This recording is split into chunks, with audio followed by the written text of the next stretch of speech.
At the Agency, Chapter 13. When will we get to Indian Territory? Thad asked Scarponi. The people of Yellow Cloud's band were setting up camp, and it seemed to be on a more permanent basis than usual. Scarponi laughed.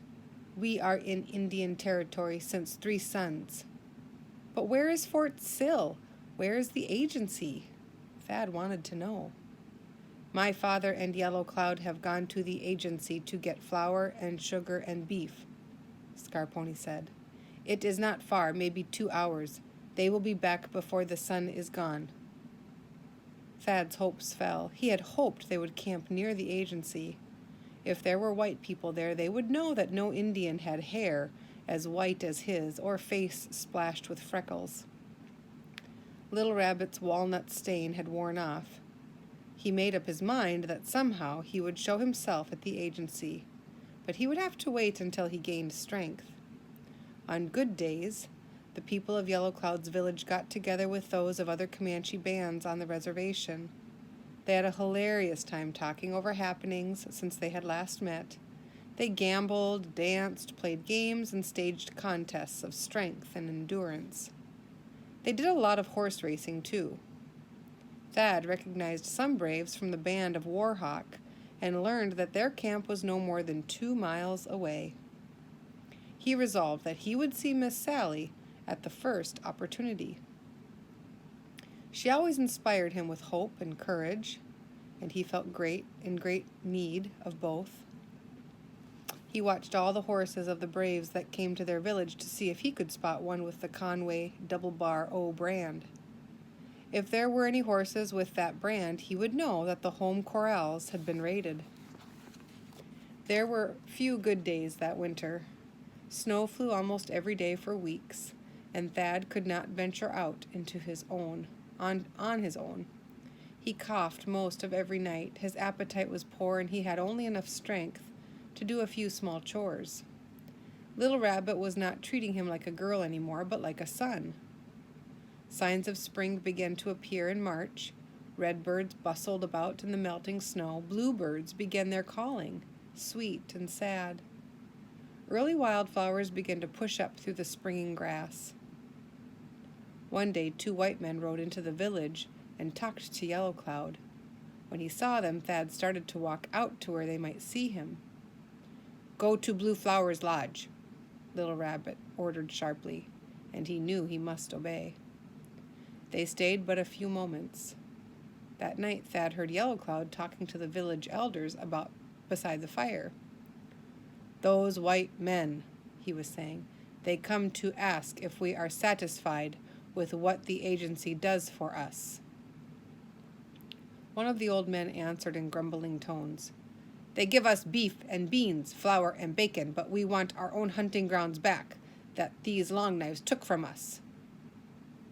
Another laughed and said, Our hunting grounds are better than before the white settlers came. They raise beef for us and horses to trade to the Comancheros. Another said with a chuckle, Government feeds us in the winter and we raid the ranches in the summer. It is better for us this way. We no longer hunger in summer or in winter. These men at the Agency, they are like children, one remarked. The others laughed as he went on. We butcher their horses and their beef. We even kill their servants, and they do nothing. They are weak. They are afraid of us.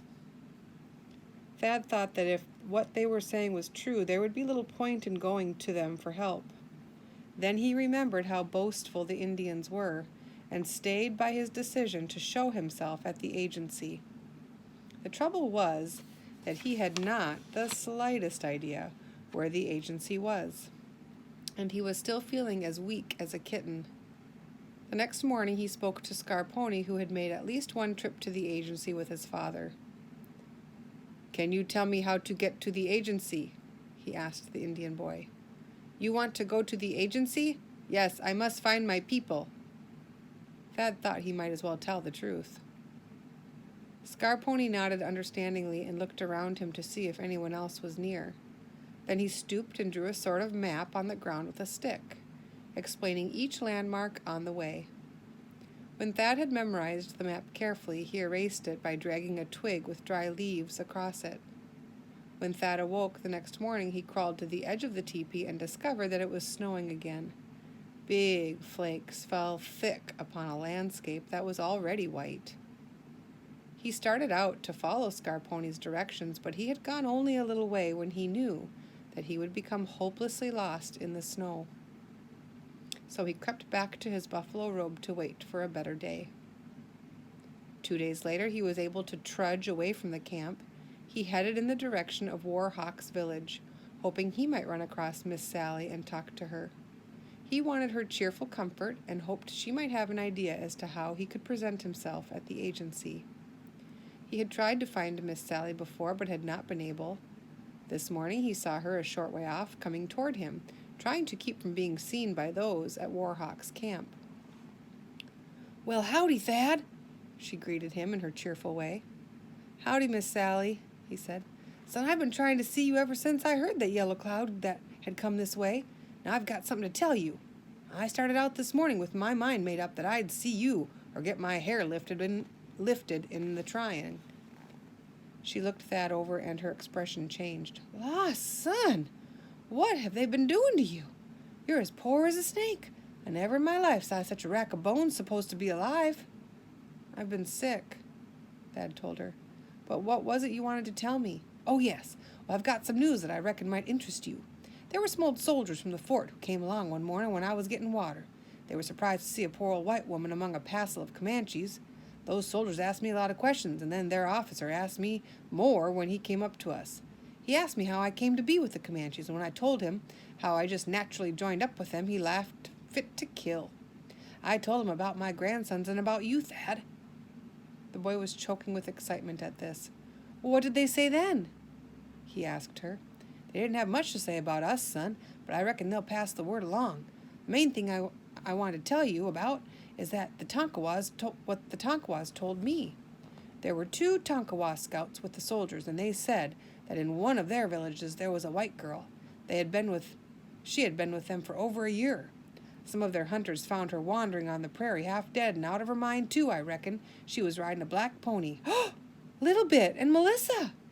Thad exclaimed. "Where's their village?" "Those Tonkawas were working as scouts for the army, and I guess their village is somewhere in Texas. I couldn't make head or tail of what they were trying to tell me about the location. It wasn't their own village. They called the chief Willowbird, I believe. I don't understand Tonkawa talk too well. The officer said they'd try to find out more about it. Anyway, by this time the village is most likely moved from where it was." Several mornings later, Thad awoke to find Little Rabbit looking at him. There was something in her gaze that reminded him of the way his mother looked when she used to waken him in the morning, and it brought a warm feeling to his heart. He had felt sort of affectionate toward Little Rabbit before, especially when she sat with the other women doing what she loved best, working designs and beads on bags of antelope hide or doeskin. At such times, she reminded him of his own mother, who would sit on an afternoon crocheting, knitting, or making quilts with bright pieces of calico. Little Rabbit was holding something in her hand. Thad got to his feet. "Put them on," she said. It was a suit of fine buckskin, carefully made.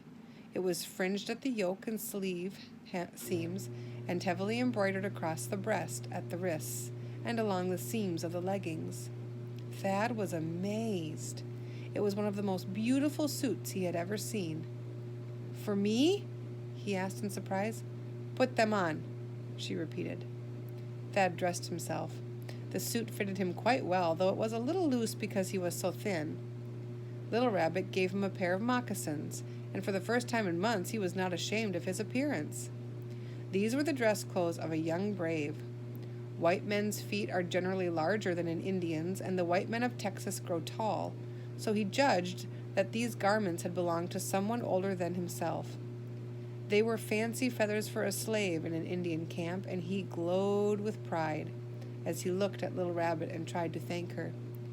"You made these, Little Rabbit?" She nodded. "You made them for me?" "You wear, they are for you. You time belong to my son. One time belonged to my son, Eagle Wing. Now he need them no more." Thad's feelings were mixed. He was supposed to hate these people. At least he was supposed to. They were supposed to hate him too, for his people had killed some of theirs. Yet Little Rabbit had given him a suit that had belonged to a dearly loved son who had fought gallantly, but had fallen before the guns of the Long Knives. As he tried to give her his thanks, he noticed a brightness in Little Rabbit's eyes, and he was sure it was a glistening tear. He wondered how much of her grief was for her own son and how much for the white boy. "You go today," she said. "Yellow Cloud takes you to the agency. Go to your people." Thad could hardly believe she meant what she was saying. He ran to tell Scarponi. "They are very kind," he said. "They are sending me to my people." Scarponi smiled. "Yellow Cloud knows that the white soldiers know you are here. He knows they will come and find you and punish us. This way he will sell you and get money or blankets." Scarponi, turning serious eyes on the white boy, said, "My blackbird, I give her to you. If you find her, she is yours. I will never take her from you again." Sadness shone in the dark eyes, and Thad too felt grief at the parting. "Why do you do this for me, Scarponi?" he asked. "You are my friend," Scarponi said solemnly. "I wish I might see you again, but that cannot be." When he was getting ready to ride away with Yellow Cloud, Little Rabbit adjusted the seams and belt of his fine new suit. He knew it was a woman's way of showing affection. He almost expected her to say, as Ma would have said, "Now be a good boy." Impulsively, he reached over and kissed her brown cheek. Little Rabbit was surprised, but she only smoothed his long braids and said, "Sometime, maybe see again, Spotted Boy." It was a hope he now shared with her. Thad was dazed as he rode beside Yellow Cloud. There were others with them, but his thoughts kept running ahead. Without a doubt, he told himself his brothers or his father had been to the agency to look for him, even though the agency was more than 300 miles from home. Possibly they would be waiting for him there. Apparently Yellow Cloud had already talked to the man at the agency. He made Thad stop a little distance from the buildings. A man and a woman stood waiting for him, but they were looking at Thad. As Yellow Cloud talked with them, Thad could see that he was wrangling in the typical Indian manner, and he felt sure they were haggling over the price. The white man, heavy-set with a short, dark beard, walked where Thad was sitting, on the horse. He looked the boy over carefully and said to Yellow Cloud, $50, that is all." Yellow Cloud shook his head and snarled, $50, that is enough. "I'm sorry, $50, that's enough," said the man. "His people will pay more than that for him," Yellow Cloud argued in the tone he would have used in speaking to a dog. $70 then, the man said. "That is all. I will have to feed him until his people find him. Maybe they'll never find him." Yellow Cloud commented as he took the money, "Spotted Boy, work good." Thad felt like a mule being examined and haggled over, and that was about what it amounted to. Yellow Cloud spat at the man's feet, barely missing them. He took hold of the reins of the horse Thad had been riding and rode away. He sat stiff in the saddle, his head high, and he gave no backward glance. The woman came toward Thad. She was dark-haired, red-cheeked, and plump. She wore a gray dress and bonnet and a snowy white apron. Thad stood speechless. He had been hungry for the sight of his own kind of people for a long time. His new owners, Mr. and Mrs. Barnett, were Quakers. As they neared the house, Thad smelled the spicy odor of baking bread. He felt as though he were in heaven. If his feet touched the ground, he was scarcely aware of it. Mrs. Barnett took Thad to the kitchen while her husband went back into the trading post. In one corner stood a big cook stove on which bubbled a pot of stew. "Poor boy," Mrs. Barnett said. "Thee must be starved for white folks' cooking. Sit right down here and eat some cookies and drink this cold milk. That will stay thy stomach until dinner time." At first Thad found it hard to follow what she was saying. Instead of saying you and yours, she spoke in the language of the Bible and said thee and thine. One of the easiest things he ever did was to eat the cookies and drink the milk. This was a queer way to treat a bought and paid-for slave, Thad thought, but he liked it. Here's the picture.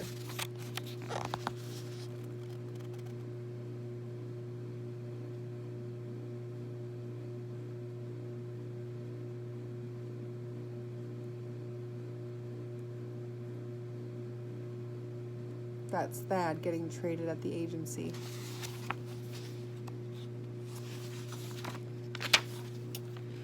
What a puny boy thou art, Mrs. Barnett explained, as she watched him wolfing the cookies and the milk down. Didn't those savages feed thee? Gulping down a mouthful, Thad stopped eating for a minute and explained. I've been sick, awful sick. I like to have died. Oh, she said, it's a wonder thee did not die.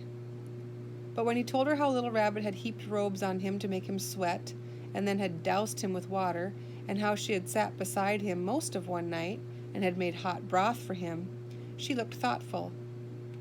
I suppose Little Rabbit did the best for thee that she knew how. We came to this agency from Pennsylvania to help these savages learn how to live like Christians should. But sometimes it is almost more than we can bear, the way they sneer at us and steal our cattle. They have even murdered some of our helpers. They think we are weak because we do not strike back. The Comanches are the worst of the tribes. In a few weeks, the winds of spring had melted the snows and set the field larks to whistling in the willows. The bittersweet scent of wild plum blossoms made Thad ache to go prowling among the shadows of the old creek bottom at home. It was the first day of April, Mrs. Barnett told him. Thad recalled that he had had a birthday back in December. He was 14 years old. 14 years old! He strutted a little when he said it. Now he was almost a man. His legs were long and skinny, his hands and feet were big and bony, and put him in mind of when his dog Whizzer was a pup. Pa had looked at the pup's big, clumsy paws and said, That pup'll make a big dog, mark my words. And he was right. Whizzer grew to be as big as a calf. Thad spread his hands before Mrs. Barnett. I expect I'll make a big man, you reckon? She smiled at him. I reckon, she said, imitating his frontier speech.